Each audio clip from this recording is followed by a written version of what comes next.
Hello ভাই লোক, welcome back once again. This is Soren. শুরুতেই বলি আমি কনফিউজ হয়ে যাচ্ছি, আমি কোথায় রয়েছি, পশ্চিমবঙ্গে না পাকিস্তানে না বাংলাদেশে। আপনি যে কোনো ধর্মেরই মানুষ হন না কেন, যদি আপনি পশ্চিমবঙ্গের বাসিন্দা হন তাহলে আপনি নিশ্চয়ই জানেন এই সময়টায় পশ্চিমবঙ্গতে স্কুল, কলেজ, ক্লাব এবং অন্যান্য প্রতিষ্ঠানগুলিতে জাঁকজমকভাবে সরস্বতী পুজো করা হয়ে থাকে, আর এতে অন্য কোনো ধর্মের মানুষের কোনো আপত্তি থাকে না। কিন্তু গত কয়েক বছর ধরে হাওয়াই চটি নামক মমতাজ বেগম এ রাজ্যে আসার পর থেকে রীতিমতো সরস্বতী পুজোতে বাধা দেওয়া হচ্ছে। কোথাও কোথাও প্রতিমা ভেঙে টুকরো টুকরো করে দেওয়া হচ্ছে, কোথাও আবার প্রতিমার বস্ত্র হরণও করে দেওয়া হচ্ছে।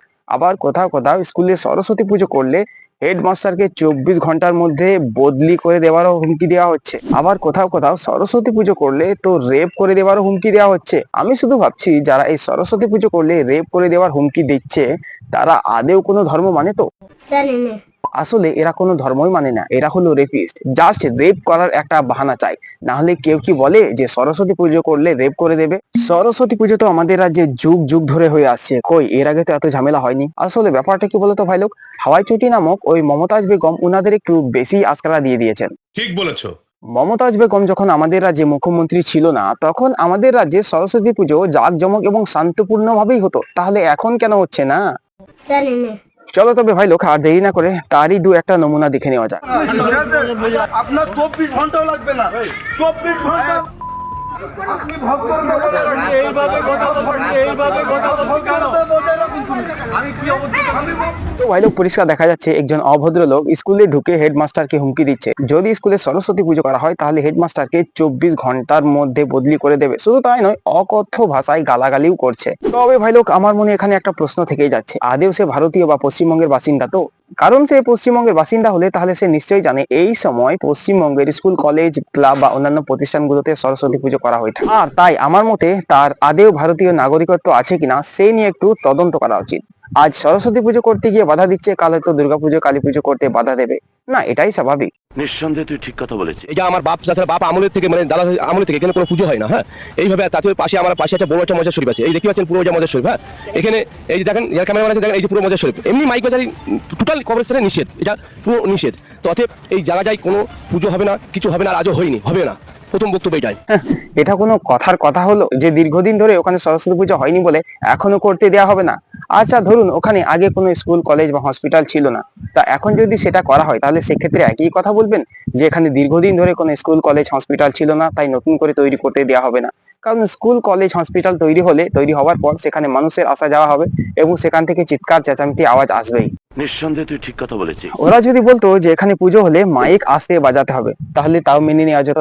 ওরা যদি এটাও বলতো যে এখানে পুজো হলে মাইক কিন্তু বাজানো যাবে না, তাও মেনে নেওয়া যেত, কারণ অনেক স্কুলেই মাইক বাজানো হয় না।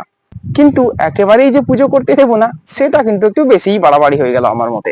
সঠিক বলেছেন। তো দীর্ঘ প্রায় 100-150 বছরের পুরনো স্কুল এটা।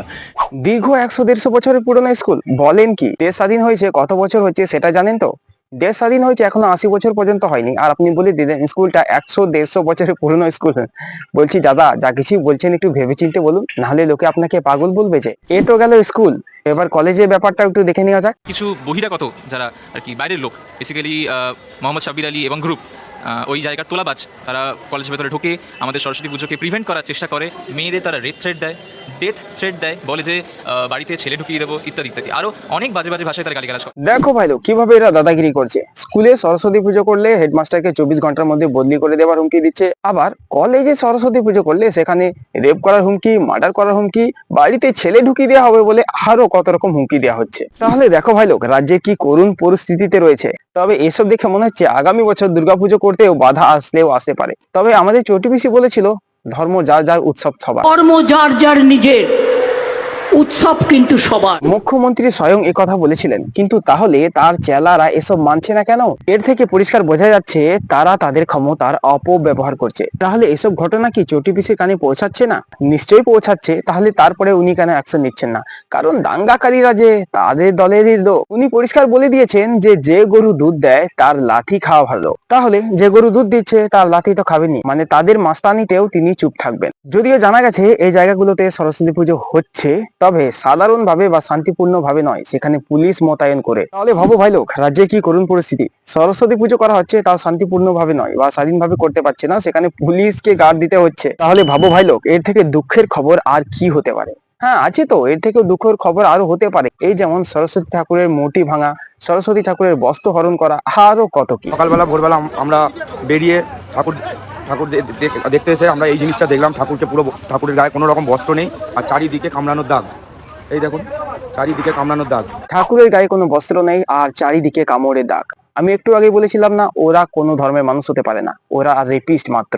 মানুষ কতটা নির্লজ্জ এবং বেহায়া হলে এই ধরনের কাজ করতে পারে। এরা মাটির প্রতিমাকেও ছাড়লো না। আসলে কি বলতো ভাই লোক, এই ধরনের মানুষরূপী জানোয়ারের জন্মের এবং ধর্মের কোনোটারই ঠিক নেই। ঠিক বলেছো।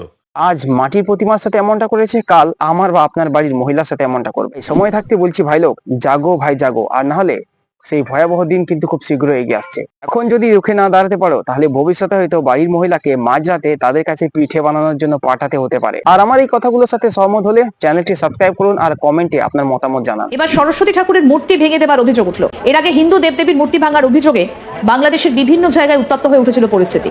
তবে এবার এমন ঘটনা ঘটল পশ্চিমবঙ্গের বুকে। আমাদের মূর্তিটা ভেঙে দিয়ে গেছে দুষ্কৃতীরা। একটাই বক্তব্য, এটা কি পাকিস্তান হয়ে গেল? এটা কি মুখ্যমন্ত্রীর চোখে পড়ছে না? এত বড় বড় যে ঘটনাগুলো হচ্ছে, এগুলো কি মুখ্যমন্ত্রীর চোখে একটুও পড়ছে না? ভাই ভাই ভাই, মুখ্যমন্ত্রীর চোখে এসব পড়বে না, কারণ উনি পরিষ্কার বলে দিয়েছেন যে গরু দুধ দেয় তার লাঠি খাওয়া ভালো। তবে ভাই লোক, এখানে কিন্তু একটা কথা পরিষ্কার, গরু যে লাঠি খাওয়ার কথাটা উনি বলেছেন, লাঠিটা কিন্তু উনি খাচ্ছেন না, লাঠিটা খাচ্ছে তোমার আমার মতো সাধারণ হিন্দু ধর্মের মানুষেরা। আর এটাই হলো চটি পিসির চাল। তার কাছে কে মরলো বাঁচলো, কার প্রতিমার বস্ত্র হরণ হলো, কার প্রতিমা ভেঙে টুকরো টুকরো হয়ে গেল, এগুলো মেটার করে না। মেটার করে সে তার গদিটা বহাল রাখতে পারলো কিনা। তবে ভিডিওর শেষে আমার মনে একটা প্রশ্ন থেকেই গেল, হিন্দু ধর্মের মানুষেরা কি খুবই দুর্বল? আর তা না হলে দুষ্কৃতীরা এত সাহস পাচ্ছে কি করে এত কিছু করা? যাই হোক, এইসব ব্যাপারে আর কি করা উচিত সেটা তো তোমরা আমার থেকে অনেক বেশি জানো, তাই বারবার সেসব কথা বলে তোমাদের মূল্যবান সময়টা নষ্ট করতে চাই না। ভিডিওটা কেমন লাগলো অবশ্যই কমেন্টে জানিও। নতুন হলে চ্যানেলটি সাবস্ক্রাইব করে দিও। আজকের মতো বিদায় নিচ্ছি, তবে খুব শীঘ্রই আবার ফিরে আসবো নতুন একটা ভিডিও নিয়ে।